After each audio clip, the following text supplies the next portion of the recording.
position we're working on now is going to be called hollow body position. So this is another way of activating our core muscles, and we're going to be lying on our back for this one. So I'm going to scoot this way.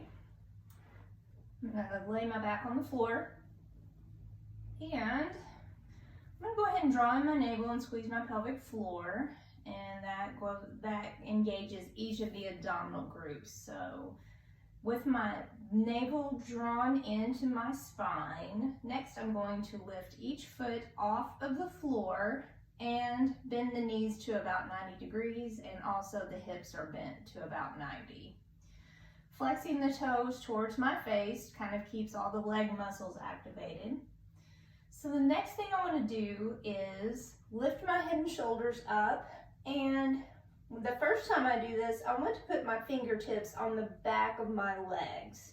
So this is allowing me to keep contraction in my abdominals, and also gives me a little bit of relief in that area as well. You want to make sure that your low back presses down in the ground at all times. So we're going to hold this position for about 30 seconds, taking deep breaths, but not letting go of our squeeze of the core.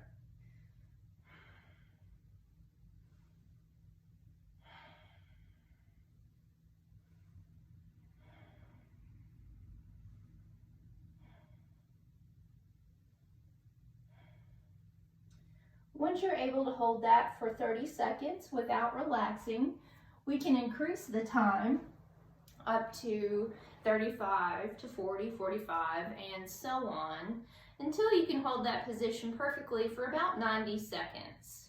Then we can move on to other versions of that exercise, which include, instead of holding on to the legs, you would let go and just reach down beside each hip. So this would be held for the same amount of time. Next, you're going to start to lengthen the legs. So I know you can't see my legs, but they're all the way extended.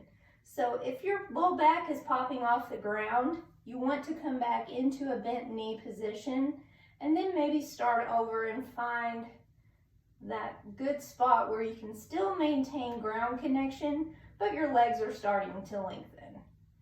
After that, you can go into what's called the boat pose, which I will demonstrate in a different video. So this was the hollow body hold with progressions.